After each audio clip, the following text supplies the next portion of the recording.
నమస్తే. నేను మీ journalist Siddhu. So, present అయితే సర్పంచ్ ఎలక్షన్స్ అయిపోయాయి. అండ్ మున్సిపల్ ఎన్నికలకు హైదరాబాద్ మొత్తం రెడీ అయిపోయింది. సో, అలాంటి ఎన్నికలు ఇవన్నీ సజావుగా సాగుతున్నాయా ఇక్కడ? లేకపోతే అసలు ఇక్కడ తెలంగాణ వాళ్ళు ఎవరి వైపు మొగ్గు చూపుతున్నారు? కాంగ్రెస్ వైపా? బీజేపీ వైపా? లేకపోతే ఇటు బీఆర్ఎస్, టీఆర్ఎస్ వైపా అనేసి. ఎన్నో పార్టీలు ఉన్నా కూడా సో, కాంగ్రెస్‌కి ఇది గడ్డు కాలం అనేసి అయితే చాలామంది చెబుతున్నారు. ఎందుకంటే కాంగ్రెస్ ఈసారి మాత్రం ఇక్కడ మున్సిపల్ ఎన్నికల్లో గెలవకపోతే ముఖ్యమంత్రి గారు కూడా రాజీనామా చేసేయాల్సిందే అనేసి ప్రతిపక్షాల వాళ్ళు అండ్ స్వపక్షాల వాళ్ళు కూడా చెప్పుకొని వస్తున్నారు. ఇదే విషయంపైన మాట్లాడడానికి తెలంగాణలో కాంగ్రెస్ పనితీరు ఎలా ఉంది అనేసి అడగడానికి మనతో పాటు నితిన్ నన్కర్ ఉన్నారు, బీజేవైఎం బీజేపీ నుంచి. ఆయన అడిగి తెలుసుకుందాం. నితిన్ భాయ్ నమస్తే. అన్న నమస్తే. అన్న బాగున్నారా? బాగున్నా, మీరు బాగున్నారా? అన్న బాగున్నాను.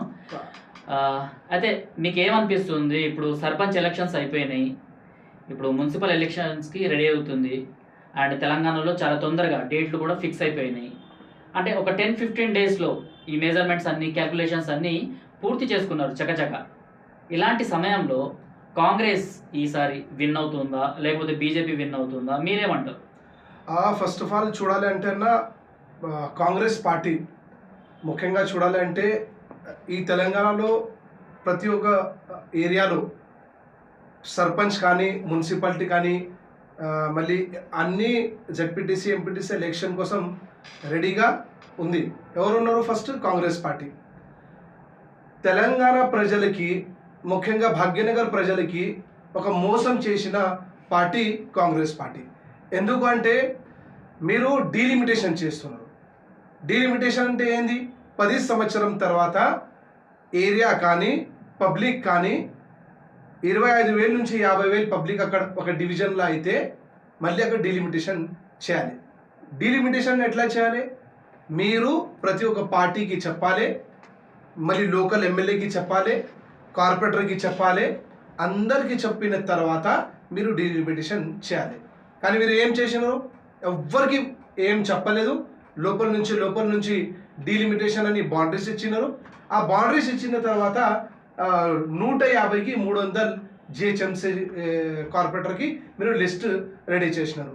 ఈ పని ఎవరి కోసం చేస్తున్నారు? కాంగ్రెస్ పార్టీ అంటే ఎంఐఎం పార్టీ కోసం. MIM party old city. MIM గురించి ఎందుకు మాట్లాడుతున్నారు మీరు? గోషామహల్ నుంచి, ఓల్డ్ సిటీ నుంచి కాబట్టి ఎంఐఎం గురించి ఇప్పుడు టాపిక్ తీసుకొచ్చిండ్రా? బికాస్ నాకు కొన్ని క్వశ్చన్స్ ఉన్నాయి. అంటే నిజంగానే ఎంఐఎంకి వత్తసు పలికేలాగా, ఎంఐఎంకి సపోర్ట్ చేసేలాగా, లేకపోతే హిందూ ముస్లిం అన్న అంశాలని బయటికి తీసుకొచ్చేలాగా కాంగ్రెస్ పనిచేస్తుంది అనేసి చాలామంది అంటున్నారు. అక్కడ మీరు కూడా ఎంఐఎం అనేసి ఇప్పుడు ఒత్తిడి చేసి తీసుకొచ్చిండ్రు. లేదు చూడండి అన్న, మాకు ఎంఐఎంతో ఏం అవసరం లేదు. ఆ పార్టీ ఇప్పుడు భాగ్యనగరం నుంచి దేశంలో పోతుంది. బీహార్ కానీ, మధ్యప్రదేశ్ కానీ, యూపీ కానీ, మహారాష్ట్ర కానీ ప్రతి ఒక్క స్టేట్లో పోయి పోటీ చేసుకొని గెలిచే పరిస్థితి ఆయన తీసుకొస్తున్నారు. ఆ గెలిచే పరిస్థితి ఎవరు ఇస్తున్నారు ఆయనకి? ఈ తెలంగాణలో బీఆర్ఎస్ గవర్నమెంట్ కానీ, కాంగ్రెస్ గవర్నమెంట్ కానీ. ఇప్పుడు ఎందుకు నేను ఎంఐఎం పార్టీ కోసం ఈ 150 నుంచి 300 సీట్లు లోపల నుంచి మాట్లాడి ఆయన చేసిన ఎందుకు చెప్తున్నా అంటే, ఈ తెలంగాణలో చీఫ్ మినిస్టర్ తెలంగాణ కోసం ఎవరున్నాయంటే ఒక టైంలో కేసీఆర్, ఇప్పుడు రేవంత్ రెడ్డి. కానీ ఓల్డ్ సిటీలో ఎవరైతే ఎంఐఎం కార్యకర్త కానీ, ఎంఐఎం పొలిటికల్ లీడర్స్ కానీ ఎవ్వరు కూడా తెలంగాణలో ఉన్న చీఫ్ మినిస్టర్కి వాల్యూ ఇయ్యడు. ఆయన ఏమంటారు అంటే అక్కడ లోకల్ వాళ్ళు, మాకు చీఫ్ మినిస్టర్ అసదుద్దీన్ ఓవైసీ, మాకు చీఫ్ మినిస్టర్ అక్బరుద్దీన్ ఓవైసీ, మాకు సంబంధం లేదు. తెలంగాణలో ఎవరైనా చీఫ్ మినిస్టర్ ఉంది, మాకు ఈయన ఉన్నాడు, ఈయనతోని మేము పనిచేస్తానని ఆ వాతావరణం కాంగ్రెస్ పార్టీ రెడీ చేస్తుంది. కానీ గతంలో కూడా ఇప్పుడు కూడా ఈ 10 సంవత్సరంలో భారతీయ జనతా పార్టీ పల్లెలా, ఊర్లా, గల్లీ బస్తీలా ఎక్కడైనా పోతే అక్కడ బీజేపీకి ఒక సింపతి వచ్చింది. ప్రతి ఒక్క యూత్ అమ్మాయిలు కానీ, మహిళలు కానీ అందరూ కూడా బీజేపీ వైపు చూస్తున్నారు. ఎందుకంటే దేశంలో ప్రధానమంత్రి నరేంద్ర మోదీ గారు ఏదైతే సబ్కా సాత్ సబ్కా వికాస్, సబ్కా సాత్ సబ్కా విశ్వాస్తోని ఏ ఉద్దేశం తీసుకొని మన దేశంకి విశ్వగురు చేయాలి అని, ఇప్పుడు విశ్వగురుగా కొన్ని రోజుల మనం అయిపోతే కూడా ఆ ఉద్దేశంతో పోతున్నారు.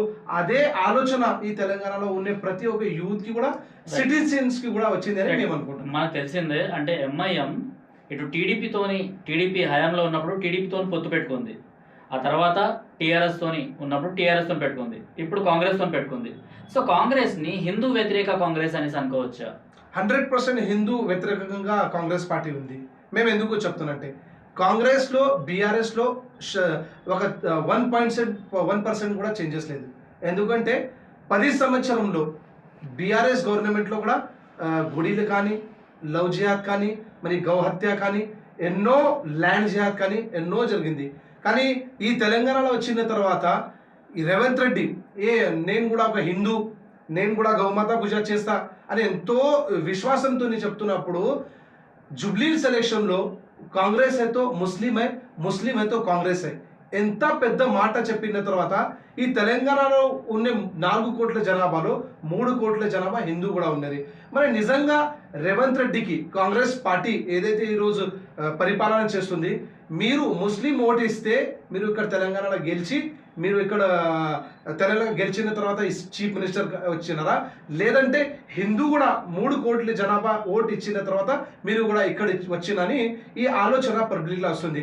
రేవంత్ రెడ్డికి ఏం అడగాలంటే ఎంతో పెద్ద సవాలు. నేను ముస్లిం అయితే కాంగ్రెస్ అయితే ముస్లిం చెప్పడానికి ధైర్యం కూడా ఉంది, మంచిదే, మీ ఒక సమాజంకి ఇజ్జత్ ఇస్తున్నంటే ఓకే. మరి అదే టైంలో ఒక క్యాండిడేట్ హిందూ క్యాండిడేట్ ఉన్నాడు ఆయన, ఆ క్యాండిడేట్ ఉన్నప్పుడు అక్కడ ఒక కాషాయ జెండా కూడా తీసుకొని ఆ కాషాయ జెండా తీసుకుని లేదు భయ్ నాకు కూడా ఏదైతే అల్లా మియా నాకు అవకాశం ఇస్తే నేను చీఫ్ మినిస్టర్ వచ్చి ఇక్కడ 4 కోట్ల జనాభాకి సేవ చేస్తున్నా అంటే, అదే విధంగా నాకు రామ్జీ కానీ, హనుమాన్జీ కానీ, లక్ష్మీమాత కానీ, తులజాభవాని మాత కానీ ఆయన ఆశీర్వాదంతో ఈరోజు నేను పరిపాలన చేస్తున్నానని చెప్పాలి. కానీ చెప్తే లేదు. 100% కాంగ్రెస్ గవర్నమెంట్ 0.0.0.0 హిందువులకి సపోర్ట్ చేస్తున్నారు. వచ్చినప్పటి నుంచి ఇప్పుడు దాకా 33 టెంపుల్కి అటాక్ చేసినారు. అందులో జిహాదీ ఉండవచ్చు, బంగ్లాదేశీ ఉండవచ్చు, ఎన్నో గుడి మీద బండ్లా కూడా చూడండి. ఎంఐఎం కార్పొరేటర్ అయినా సొంత కార్పొరేటర్ ఉంది కూడా అక్కడ లోపల పోయి దాడి చేసినారు ఆయన.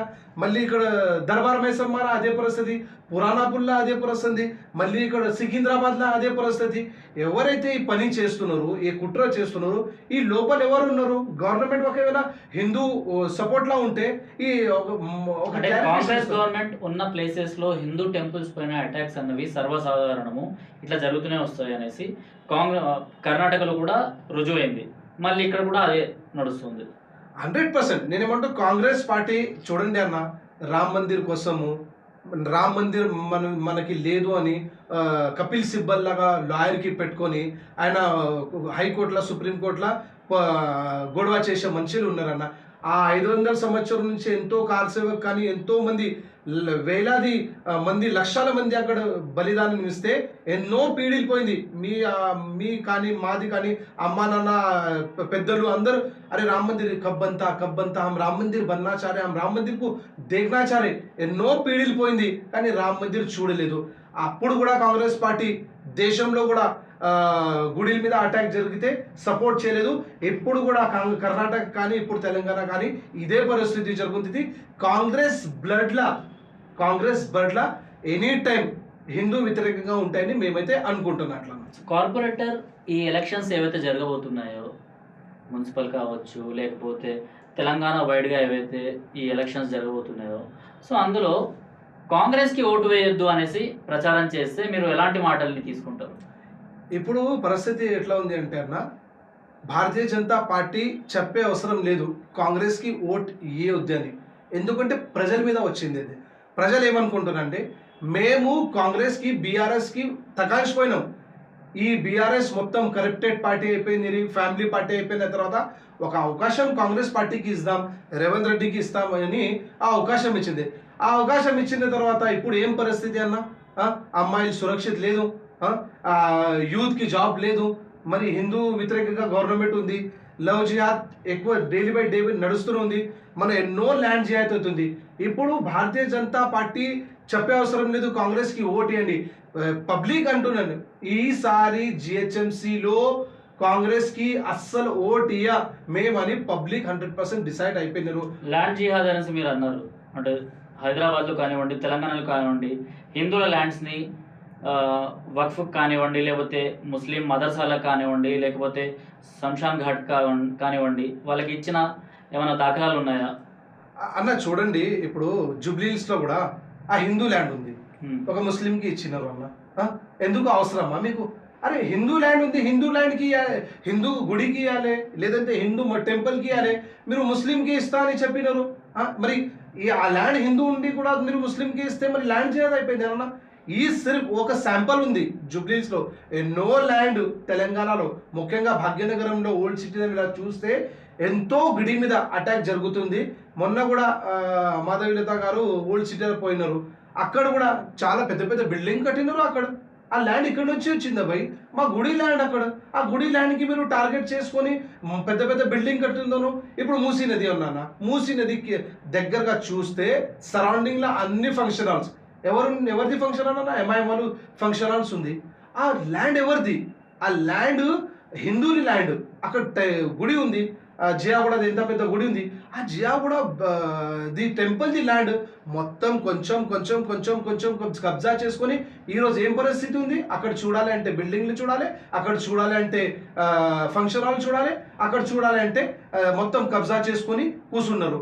మా మా బాధ్యత तो हैदराबाद में हाइड्रा भी है ना, तो हाइड्रा को बाजू में रख के सिर्फ न्यू सिटी की तरफ हाइड्रा को आगे बढ़ा रहे, और यहाँ पे जो ओल्ड सिटी की तरफ है वहाँ पे आगे क्यों नहीं बढ़ रहा है फिर? है ना। हाइड्रा की बात अगर बोले तो हाइड्रा जो अभी एक नया सिस्टम यहाँ पर लेके आए, सिस्टम लेके आने से पहले आपको इसके अंदर देखना है। क्या देखना है? अभी जो मूसी नदी है, जो नाला है, उसके जो सराउंडिंग्स है, जो लोग गरीब लोग, अमीर नहीं, गरीब लोग घर बंदे, वो घर कैसा बनते हैं? आप गवर्नमेंट वहां पर कलेक्टर होंगे, एमआरओ होंगे, आपको अगर रजिस्ट्रेशन करने का परमिशन दिए तो आप वहां पर लैंड बन सकते हैं। तो वो जो बीआरएस गवर्नमेंट में उन लोगों को घर बनने के लिए जो परमिशन दिए, वो घर बनने के बाद नल का कनेक्शन दिए, वो घर बनने के बाद लाइट का कनेक्शन, ड्रेनेज का कनेक्शन कौन दिए? ये पूरे गवर्नमेंट ऑफिसर दिए। जब ये गवर्नमेंट ऑफिसर्स परमिशन दे रहे थे तो क्या ये लोग सो रहे थे क्या परमिशन देते समय? अब हाइड्रा आया, हाइड्रा आने के बाद आप क्या बोल रहे? मूसी नदी के सराउंडिंग में घर नहीं रहना। चलो आप अच्छी सोच रख रहे होंगे, लेकिन जो लोग उससे परमिशन दिए उनके ऊपर कितना एक्शन लिए भाई? जो लोग उसको क्या बोलते बनाने के लिए अथॉरिटीज दिए उनके ऊपर कितना एक्शन लिए? ప్రో పాయింట్స్ అసలు వాళ్ళ పైన ఎలాంటి యాక్షన్ తీసుకోలేదు అసలు అంటారా? అసలు అన్న చూడండి, ఇక్కడైనా చూడండి, అక్కడ చూడండి, ఇక్కడ చూడండి, గరీబ్ వాళ్ళకి పరిస్థితి బేకార్ అవుతుంది. ఈ పొలిటికల్ లీడర్ అన్న, అప్పుడు ఎవరు మినిస్టర్, ఎవరు అక్కడ మూసీ చైర్మన్, ఎవరున్నారు భయ్? ఎవరు పర్మిషన్ ఇచ్చినారు ఇల్లు కట్టేనికి, అక్కడ మీరు షాప్స్ కట్టేనికి? అప్పుడు గరీబ్ వాళ్ళతో పైసలు తీసుకున్నారు, పైసలు తీసుకున్న తర్వాత మంచిగా బ్లాక్ మనీకి వైట్ మనీ చేసుకొని మీరు జీవితంగా హ్యాపీగా ఉన్నారు.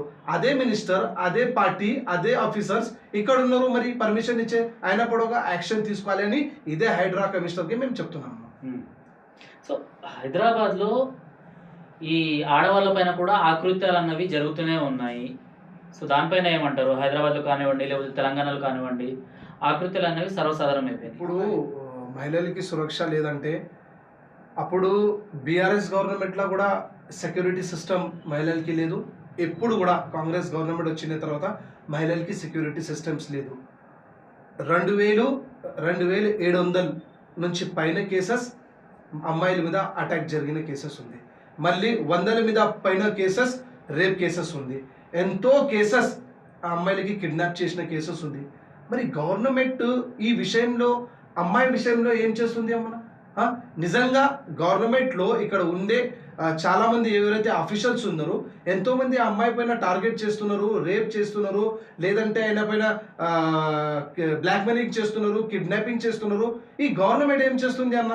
మరి కాంగ్రెస్ గవర్నమెంట్ వచ్చినప్పటి నుంచి రేవంత్ రెడ్డి ఒక్క పథకం కూడా మహిళలకి కరెక్ట్ గా డిక్లేర్ చేయలేదని. పథకాల గురించి మాట్లాడదాము. మీరు ఇందాక ల్యాండ్ చేయాలన్నారు, ఇప్పుడు ఇంకోటి మాట్లాడేటప్పుడు అమ్మాయిలకి కిడ్నాప్స్ ఇవన్నీ జరుగుతూనే ఉన్నాయి అనేసి మీరు చెప్తున్నారు. నిజంగా అంటే ఈ లవ్ జిహాదీ అనుకోవచ్చా వీటిని? 100% లవ్ జిహాద్ అనుకోవచ్చు కదన్నా. 100% లవ్ జిహాద్ కేసెస్ ఆన్లో ఉంది. నేను దగ్గరుండి చాలా మంది ఉన్నారు మన హిందూ సమాజంలో, హిందూ సంఘటనలో అందరూ ఈరోజు మేము ఒక 0.0% కింద పోయి మేము పని చేస్తున్నాం. లవ్ జిహాద్ మీద ఏదైతే అమ్మాయిలు ఉందో మన అమ్మాయికి ఎందుకు ట్రాప్ చేస్తున్నారు? మన అమ్మాయికి ట్రాప్ చేసుకున్న తర్వాత ఆ అమ్మాయికి పరిస్థితి ఏముంది? నిజంగా ఆయన ఇంట్లో ఆయనకి మంచిగా పెడుతున్నారా లేదా? ఇప్పుడు ఒక ట్రాక్ చూస్తే నిజంగా చూడాలంటే చాలామంది హిందూ అమ్మాయిల జీవితం 100% నాశనం అవుతుంది అని మేమైతే అంటున్నాం. సో ఈ మిస్సింగ్ కేసెస్ ఎన్ని ఉండొచ్చు మరి? చాలా మంది కేసెస్ ఉంది అన్న. గవర్నమెంట్ రికార్డులో అంటే నా దగ్గర వచ్చిన లిస్ట్ ప్రకారం తెలంగాణలో మిస్సింగ్ కేసెస్ వచ్చేసి, ఇది కరెక్టా కాదా అన్నది మీరే చెప్పండి. సో 2024లో తెలంగాణలో 2945 2945 అత్యాచారాలు, ఓకే, రేప్ అటెంప్ట్స్, రేపులు 241, హత్యలు 241 హత్యలు, 1122 మంది అపహరణలు జరిగినట్టు ఒక రికార్డ్ వచ్చింది మన దగ్గర. అన్న ఇప్పుడు ఆ రికార్డ్ వచ్చింది అంటే గవర్నమెంట్ ఆఫీషియల్స్ రికార్డ్ ఇస్తే వచ్చేస్తారన్న. మరి గవర్నమెంట్ ఆఫీషియల్స్ లో ఈ రికార్డ్ ఉంటే నిజంగా ఎంతో మంది ఆ అమ్మాయి పైన టార్చర్ జరుగుతుంది, ఇప్పుడు ఎంతమంది రేప్ అటెంప్ట్ జరుగుతున్నప్పుడు ఈ గవర్నమెంట్ ఏం చేస్తుంది అన్న? నిజంగా చెప్పాలి అంటే ప్రతి ఒక్క ఇంటికి పోయి చీఫ్ మినిస్టర్ క్షమాపణ చెప్పాలి. నిజంగా మేము ఇక్కడ హిందూ అమ్మాయిలకి కానీ ఎవరైనా మహిళలకి మేము సురక్ష ఇస్తాలి అనేది ప్రతి ఒక్క ఇంటికి క్షమాపణ చెప్పాలి, ఆయన బాధ్యత. లేదంటే ప్రతి ఒక్క కాంగ్రెస్ పార్టీ కార్యకర్త ప్రతి ఒక్క ఇంటికి పోయి క్షమాపణ చెప్పాలి. లేదమ్మా, మేము వచ్చినప్పటి నుంచి మేమేమనుకుంటున్నా అంటే ఒకవేళ కాంగ్రెస్ వస్తే ఇక్కడ ఏదైతే అమ్మాయిలు ఉన్నారో మేము కాపాడుతున్నాండి. వచ్చినప్పటి నుంచి మీరు ఒక ఎగ్జాంపుల్ ఇచ్చినారు, 3000 4000 కేసు ఇదే ఉంది అన్న. ఈ కేసులు ఇక్కడి నుంచి వచ్చినారు, గవర్నమెంట్ ఆఫీషియల్ ఇచ్చిన తర్వాత వచ్చింది. నిజంగా బీఆర్ఎస్ కానీ కాంగ్రెస్ కానీ ఇద్దరు ఒకటే, రూపాయి కూడా మహిళల కోసం మంచి పని చేయలేదని మేమైతే అనుకుంటున్నాం. మహాలక్ష్మి పథకం కానివ్వండి, లేకపోతే షాదీ ముబారక్ కానివ్వండి, అందులో అంటే అమ్మాయిలకు పెద్దపీట వేసిండ్రు కదా, వాళ్ళకు ₹1,00,000 2500 అండ్ అమ్మాయిలకు స్కూటీస్ ఇవన్నీ. అన్న చూడండి అన్న, ఎంత పెద్ద మోసం చూడండి అన్న. మధ్యప్రదేశ్లో భారతీయ జనతా పార్టీ ప్రతిదానికి మోసం అనేస్తున్నారు. నిజంగా అంటే కాంగ్రెస్ గవర్నమెంట్ ఏం చేయలేదా? నిజంగా చెప్పాలంటే మేము చూపెడతా అన్న. ఇప్పుడు నిజంగా ఒక సింపుల్ గా చెప్తా, లాజిక్ చూడండి. మధ్యప్రదేశ్లో శివరాజ్ సింగ్ చౌహాన్ చీఫ్ మినిస్టర్ ఉన్నప్పుడు ఈ లక్ష్మీ పదం ఇచ్చినారు. అక్కడ ఎంత 1500 ఇస్తున్నారు. ఇదే టాపిక్ లో ఇప్పుడు మహారాష్ట్రలో కూడా పోండి మీరు, అక్కడ కూడా 2500 అక్కడ కూడా పైసలు ఇస్తున్నారు. ఏదైతే భారతీయ జనతా పార్టీ మాటలు ఇస్తున్నారు ఆ మాటలు డెఫినెట్లీ మేము చేసి కూడా చూపెడుతున్నారు. మళ్ళీ కాంగ్రెస్ దగ్గర వస్తే కర్ణాటకలో అదే పరిస్థితి ఉంది, ఇక్కడ తెలంగాణలో 2500 మేము ఇస్తా అని చీఫ్ మినిస్టర్ రేవంత్ రెడ్డి గారు ఎలక్షన్ ముందు చెప్పినారు. ఆ 2500 ఇప్పుడు దాకా ఒక్క అమ్మాయికి కూడా ఇచ్చినారా? లేదు. ఆ పథకం జీరో అయిపోయింది. మళ్ళీ ఆ తర్వాత చూడాలి అంటే నేను లక్ష్मी शादी करे तो मैं 1 लाख रुपए देता हूँ बोले। कितने लोगों की शादियां हो रहे, कितने लोगों को लाख रुपए दे रहे? नहीं आएगा, लाख रुपए का जीरो भी नहीं आ रहे। किसको पैसे आ रहे? नहीं, हमारे पास जो रिपोर्ट आया उसके वजह मतलब उसके मुताबिक जो कांग्रेस के लोग रहते उनको तो अंदरूनी से 1 लाख रुपया या कुछ रकम जो भी होगी वो आ रहे हैं ना। जो कांग्रेस के कार्यकर्ता है उसको आ रहे शायद, लेकिन अभी 250 रुपए कौन से औरत को आ रहे हैं ना? मैं कई सारे ऐसे मैं गोशामल असेंबली में रहता हूँ, जामबाग डिवीजन में कई सारे ऐसे औरत है जो मेरे संपर्क में रहते, मतलब कुछ भी उनके अच्छे बुरे घर के फैमिली इश्यूज, हॉस्पिटल इश्यूज, उस पेज पे एक औरत को भी पूछा मैं आपको महीने को 2500 रुपए आ रहे क्या? बोले तो नहीं आ रहे बोल के बोल रहे। कुछ पैसे आ रहे क्या? बोले तो नहीं आ रहे बोल के बोल रहे। और वो भी बोले इलेक्शन से पहले स्कूटी देते बोले। कितने लोगों को स्कूटी दिया ना? एक बच्ची को स्कूटी नहीं दिया ना. ఒక్క అమ్మాయి కూడా రాలేదు అసలు. ఒక్క అమ్మాయిని కూడా ఇక్కడ ఉంది అన్న స్కూటీ, ఇక్కడ ఇచ్చినారు. ఏ అమ్మాయికి స్కూటీ ఇచ్చినారు? నేనైతే చూసిన ఒక్క అమ్మాయికి స్కూటీ లేదు. నేనేమంటున్నా అంటే కాంగ్రెస్ గవర్నమెంట్ లా మహిళలు సురక్షిత కూడా లేదు. ఏదైతే మీరు మాటలు చెప్పినారు మేము పెళ్లి చేసిన తర్వాత పెళ్లికి పైసలు ఇస్తా అని చెప్పినారు, లేదు నేను నెలకి ఎంత పైసలు ఇస్తా అని అదే చెప్పిన ఆ మాట కూడా మోసం, ఈ మాట కూడా మోసం. మోసం మోసం మోసం అన్ని మోసంతో స్టార్ట్ అయింది, మోసంతో ఖతం అవుతాయని మేమైతే అంటున్నాం. సో అసలు ఎవరికి ఏం జరగలేదు కాంగ్రెస్ హయాంలో. మరి బీజేపీ వస్తే ఏం చేస్తారు? బీజేపీ వస్తే అన్న నిజంగా చెప్పాలి అంటే మాకు చెప్పే అవసరం కూడా లేదు. ఈరోజు ప్రతి ఒక్క యూత్ కానీ అమ్మ అక్క చెల్లెలు కానీ సిటిజన్స్ కానీ చాలా హుషారైపోయినారు. ఈరోజు సోషల్ మీడియా ఉంది, మీరు ఒక్క మాట కూడా తప్పు మాట్లాడితే నిజంగా మీకు కమెంట్లో రాసేస్తారు. ఏంది నితిన్ దగ్గర మీరు ఈ మాట తప్పు రాసేసినారు, మీరు గలత్ చెప్తున్నారు, ఇది మాకు వస్తుంది, మీరు రాలేదని చెప్పిన అని మాటలు అట్లా మాట్లాడుతున్నారు. ఈ సోషల్ మీడియా జనరేషన్లో ఈ ఎంత టెక్నాలజీ వచ్చినప్పుడు ఎంతో మంది పబ్లిక్ రీచ్ అవుతుంది. ఆ టైంలో మనం మోసం చెప్పి లేదంటే అబద్ధం చెప్పి గవర్నమెంట్లో రాయే పరిస్థితి రాదు. ఈరోజు అన్న చెప్పాలి అంటే 140 పథకాలు దేశ ప్రధానమంత్రి నరేంద్ర మోదీ ఇచ్చినారు అన్న. అందులో బేటీ పడావో బేటీ బచావో అన్న. ప్రధానమంత్రి నరేంద్ర మోదీ గారు ఇచ్చినారు, బీజేపీ గవర్నమెంట్ మళ్ళీ సుకన్య యోజన, మళ్ళీ జల్ రోయ్ యోజన, మళ్ళీ మీరు ఏంట ముద్రా యోజన, ఏదైతే ఫుట్పాత్లో ఉన్నారో 10,000 50,000 ఇస్తే ఆయన గప్చు బండి కానీ ఏదైనా కానీ అందరికీ పైసలు ఇస్తున్నారు. జీరో అకౌంట్ వేసిన తర్వాత ఆ జీరో అకౌంట్లో పైసలు కూడా వస్తుంది.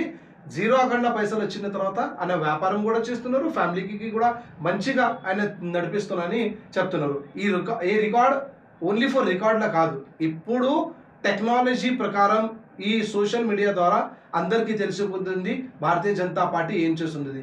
ఈరోజు మనం ఎన్డీఏ గవర్నమెంట్ కొలాబరేషన్లో 18 స్టేట్లో మేము భారతీయ జనతా పార్టీ అక్కడ రూల్ చేస్తున్నాం. ఊకే చేస్తలేదన్న.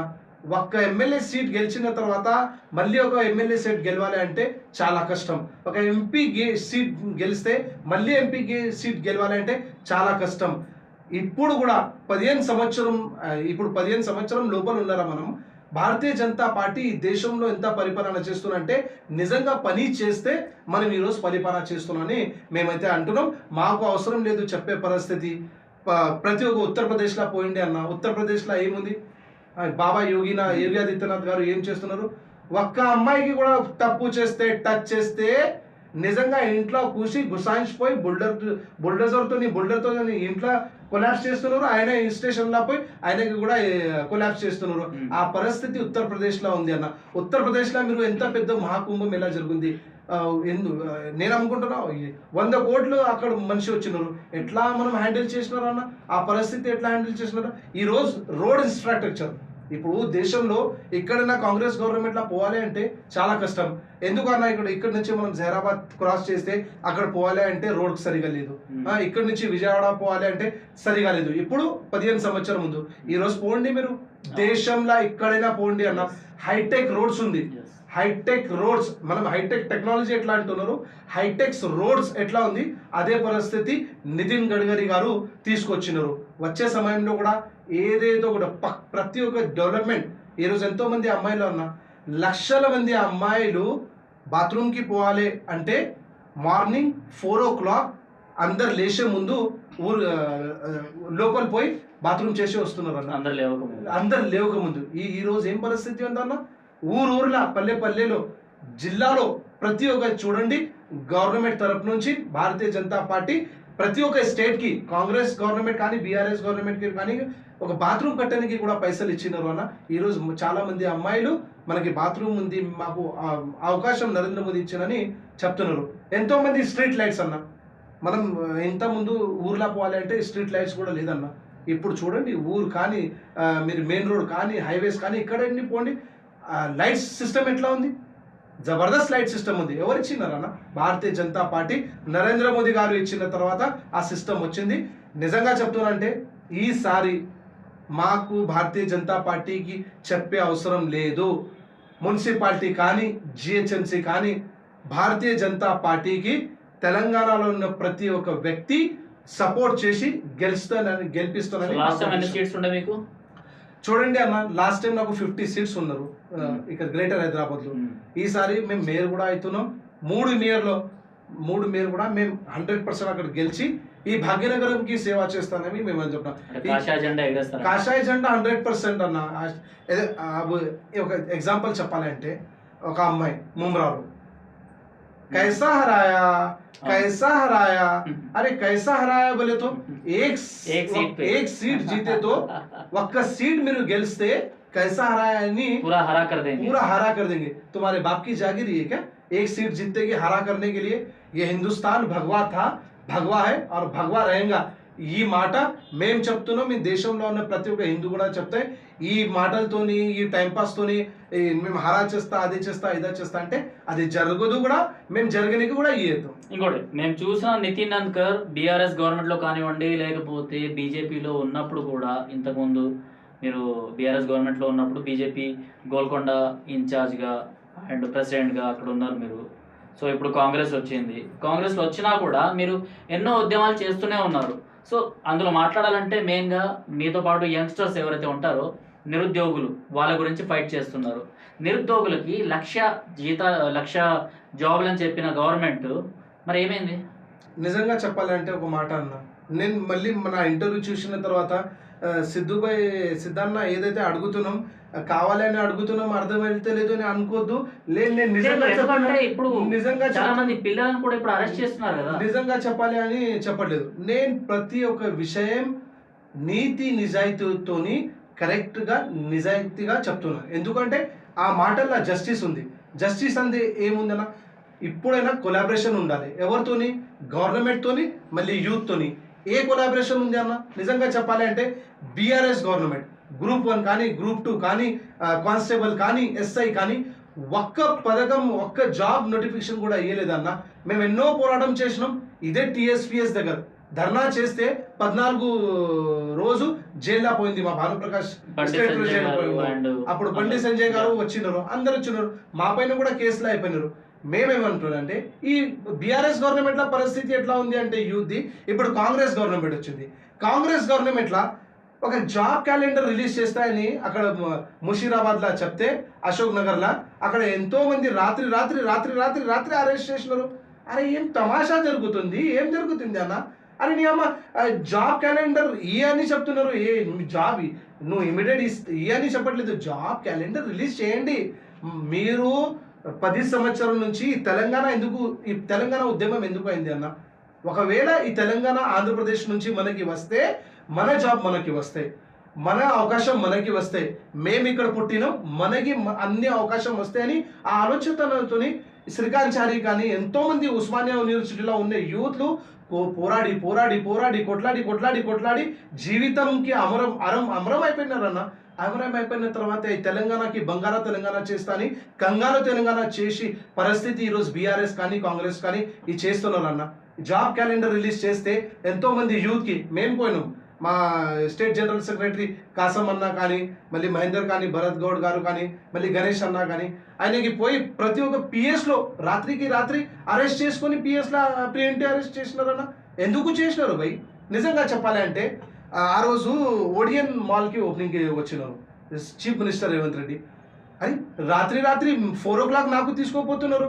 ఎందుకు భయ్ అంటే ఓడియన్ మాల్ ఓపెనింగ్ కి ఆయన వస్తున్నప్పుడు మిమ్మల్ని మాకు తీసుకోపోతున్నారు. భారతీయ జనతా పార్టీ కార్యకర్త 4 గంటలకి వచ్చినారు. అని మేము చెప్తున్నాం, అన్న సార్ నాకు 7 o'clock నాకు అపాయింట్మెంట్ ఉంది హాస్పిటల్లో, యశోద హాస్పిటల్లో, నేను పోవాలి, ఒక చిన్న సర్జరీ ఉంది.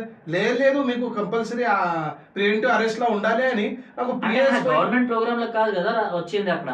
అదే ఓడియన్ మాల్ కి సంబంధించి ఆ భయం ఆ గుండెలో ఎవరు తీసుకొచ్చిందంటే భారతీయ జనతా పార్టీ. లేదు ఒకవేళ ఈ కార్యకర్త రోడ్లో ఉంటే మా పరిస్థితి సరిగా లేదు, మా పరిస్థితి మంచిగా లేదు, ఈ బతుకునికి ఏరు భారతీయ జనతా యువ మోర్చా వాళ్ళు అని ఆ ధైర్యం ఆ ధైర్యంతో ఆ స్టూడెంట్ ఈరోజు కూడా అక్కడ పోరాటం చేస్తున్నాం. ఆ పోరాటంలో మేము కూడా సపోర్ట్ చేస్తున్నాం. నిజంగా అందులో నీతి నిజాయితీ ఉంది. అప్పుడు కూడా జాబ్ నోటిఫికేషన్ లేదు, ఇప్పుడు కూడా జాబ్ నోటిఫికేషన్ లేదు.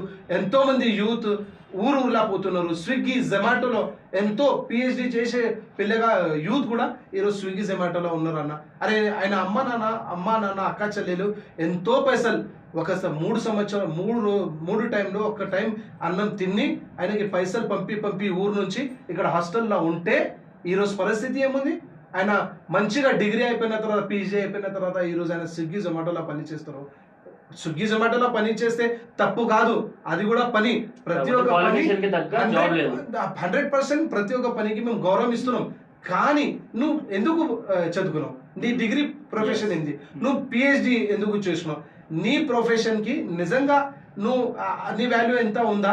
లేదంటే నిజంగా నీ వాల్యూ ఎంత ఉంటాయంటే మనం ఊర్లో మంచిగా మనం ఏదో ఒకటి చేసుకొని మంచిగా బతుకోవచ్చు. అట్లా కాదు. అమ్మ నాన్నకి ఒక ఆలోచన ఉంటాయి, లేదు భయ్ నా పిల్లగాడు మంచిగా ఐపీఎస్ కావాలి, ఐఏఎస్ కావాలి, లేదంటే మంచిగా జాబ్ చేయాలి, అన్ని రకరకాలైన డెవలప్ కావాలి అని ఆ ఆలోచనతోని అమ్మ నాన్న పంపిస్తే ఈరోజు ఏం పరిస్థితి అంటే ఈ జాబ్లు లేదు, సెక్యూరిటీ సిస్టమ్ లేదు, మళ్ళీ ఎవ్వరు కూడా సిస్టమ్తో పని చేస్తలేదని మేమైతే చెప్తాం. ఫైనల్గా నితిన్ భాయ్ మీరేం చెప్తారు? ఎవరైతే ఓటర్స్ ఉన్నారో వాళ్ళకి ఏం చెప్తారు? అంటే బీజేపీకి ఓటు వేయాలి అనేసి మీరు చెప్తున్నారు కదా, సో ఇచ్చే హామీలు మీరు నెరవేర్చుకుంటామని చెప్తున్నారు, ఇంకేం చెప్పాలనుకుంటున్నారు? నిజంగా చెప్పాలంటే అందరికీ ఓటు ఎవరైతే భారతీయ జనతా పార్టీకి వేపు చూస్తున్నారో अंदर की दयచేసి నేను हाथ जोड़ के मैं आप सभी से कहना चाहता हूँ कि देखिए మీ జీవితం ముందు మంచిగా ఉండాలి, మీరు మంచిగా బతకాలి, మీ అమ్మ అక్క చెల్లెల్ సెక్యూరిటీ సిస్టమ్తో మంచిగా ఉండాలి, లేదంటే మీ ధర్మం మంచిగా ఉండాలి, మీ గుడి మంచిగా ఉండాలి, గౌమాతకి కాపాడి మనం రాష్ట్రమాత చేయాలి, లేదంటే మీ ల్యాండ్ జిహాద్ ఎవరైతే చేస్తున్నారో ఆ ల్యాండ్ జిహాద్ జరగవద్దు, లేదు ఈ సిటీలో మంచిగా మనం బతకాలి అంటే డెఫినెట్లీగా భారతీయ జనతా పార్టీకి మీరు ఓటేయండి. ఈరోజు తెలంగాణలో మున్సిపాలిటీల ఎలక్షన్ జరుగుతుంది. నిజంగా మీరు ఆయనకి ఓటిస్తే మీ జీవితం, మీ ఫ్యూచర్, మన తెలంగాణ, మన భాగ్యనగర్ బంగారం అవుతాయని మేమైతే అంటున్నాం. జీవితంలో వచ్చే సమయంలో కూడా గ్రేటర్ హైదరాబాద్ జిహెచ్ఎంసీ ఎలక్షన్ వస్తుంది. గ్రేటర్ హైదరాబాద్లో ఎంతో కొంతమంది మేము హారా చేస్తున్నామని అనుకుంటున్నాం. ఆ ఆలోచన, అట్లాంటి ఆలోచన రావద్దు, మనం భగవా కూడా పెట్టుకోవాలి అని మేము అంటున్నాం. ఇంకా కొంతమంది మా స్టేట్ ప్రెసిడెంట్ రామచంద్రరావు గారి లీడర్షిప్కి కానీ ఆయన పొలిటికల్ ఫీల్డ్కి కొంతమంది సోషల్ మీడియాలో తప్పుగా ప్రచారం చేస్తున్నారు. లేదు రామచంద్రరావు గారు వచ్చినప్పటి నుంచి ఏం చేస్తలేదు, పార్టీ డెవలప్ అయితే లేదు, ఏదో ఒకటి చిన్న చిన్న కమెంట్స్ కూడా పెడుతున్నారు. దయచేసి ఎవరైతే కమెంట్ పెడుతున్నారో పార్టీ వాళ్ళు కానీ, లేదంటే ఎవరైనా కావాలని చేస్తున్న ప్రతి ఒక్క వ్యక్తికి నితిన్ దగ్గర నుంచి ఒక వార్నింగ్ అనుకోండి, లేదంటే నేను రిక్వెస్ట్ అనుకోండి, దయచేసి అట్లాంటి పోస్ట్ పెట్టుకోవద్దు అండి. ఎందుకంటే మా రామచంద్రరావు గారు, నేను 15-20 సంవత్సరాల నుంచి ఆయనకి చూస్తున్నారు. ఒక్క ఫోన్ చేస్తే అన్న ఇది ప్రాబ్లం ఉంది అంటే, పోస్ట్ ఉండే ముందు కూడా చెప్తున్నాను నేను, ఆ ఫోన్ చేస్తే ఈ ప్రాబ్లం ఉంది అంటే డెఫినెట్లీగా పిఎస్ కానీ హాస్పిటల్ కానీ ఎనీ టైం 24/7 కార్యకర్త కానీ ప్రజలకి సేవ చేసిన మనిషి ఉన్నారు. చాలా మందికి జైల్లో కూడా పోయినారు ఉద్యమం కార్యకర్త. అట్లాంటి మనిషికి ఫేక్ సోషల్ మీడియాలో చేయవద్దని మేము అంటున్నాం. ఒకవేళ చేస్తే నిజంగా మేము కూడా చర్య. नितिन भाई फाइनल क्वेश्चन, मुमरा तो हरा करने की साजिश तो स्टार्ट हो गई, तो जो ओल्ड सिटी है वहाँ पे भी एमआईएम है हुकूमत में, तो वो लोग भी हरा बनाने का या हरा बना दिए समझो, बीजेपी उसको भगवा करना चाहती है या नहीं? देखिए साहब, जो लोग ये सोच रख रहे कि हम हमारे एरिया को हरा करेंगे, भाग्यनगर पहले से हरा था या नहीं था, ये जो लोग अभी अफवाह फैलाने की कोशिश कर रहे हैं उनको एक ही बात कहना चाहता हूँ, हिंदुस्तान की धरती पर छत्रपति शिवाजी महाराज पैदा हुए, महाराणा प्रताप पैदा हुए, भगत सिंह पैदा हुए, रानी रुद्रमा देवी जैसे लोग पैदा हुए. इस धरती पर जो लोग भी ये सोच लेकर यहाँ पर आए कि हम हरा करेंगे, उनके छाती पे भगवा गाड़ कर यहाँ पर भगवा करने की और भगवा रखने की चाह रखे. वो चाह आज भी हमारे हिंदुओं के अंदर है, उनका खून हमारे अंदर भी आज भी दौड़ रहा है. अगर तुम औरंगजेब की औलाद हो या तुम अकबर की औलाद हो, हम भी छत्रपति शिवाजी महाराज महाराणा प्रताप की औलाद है. ना तुम्हें होने देंगे, ना हमारा भगवा को झुकने देंगे. రైట్, థ్యాంక్ యూ నితిన్ భాయ్. Thank you. సో ఇది నితిన్ నంకర్ గారితో మన స్మాల్ చిట్ చాట్. ఏదైతే 6 హామీలు 6 గ్యారంటీలు అనేసి ఏదైతే కాంగ్రెస్ ముందుకు వచ్చిందో, సో అది తీర్చిందా లేకపోతే దాని గురించి ఇంకా ఫైట్ చేస్తున్నారా అన్న దాని గురించి మన క్వశ్చన్ ఆన్సర్స్ ఉండేవి. కాకపోతే నేను 1-2 హామీలైనా నెరవేర్చారు అనేసి ఆన్సర్ వస్తుంది అనుకున్నా. బట్ 6 హామీలు ఏవైతే ఉన్నాయో అన్న అయితే పండబెట్టి నార తీసిండు అనుకోవచ్చు. సో ఇలాంటి ఇంటర్వ్యూస్ మళ్ళీ చేస్తూనే ఉంటాము. కాంగ్రెస్ని ఈసారి అయితే భూస్థాపితం చేస్తాము. అండ్ ఇక్కడ మేయర్ పదవితో పాటు 3 మేయర్ల పదవులు కూడా మేము తీసుకుంటాం బీజేపీ నుంచి అనేసి అయితే నితిన్ భాయ్ బీజేపీ నుంచి అయితే ఆయన వాయిస్ని చాలా గట్టిగా రేజ్ చేశారు. సో ఇది ఇవాళ TAJ news. Stay tune to TAJ news. జై హింద్, జై భారత్.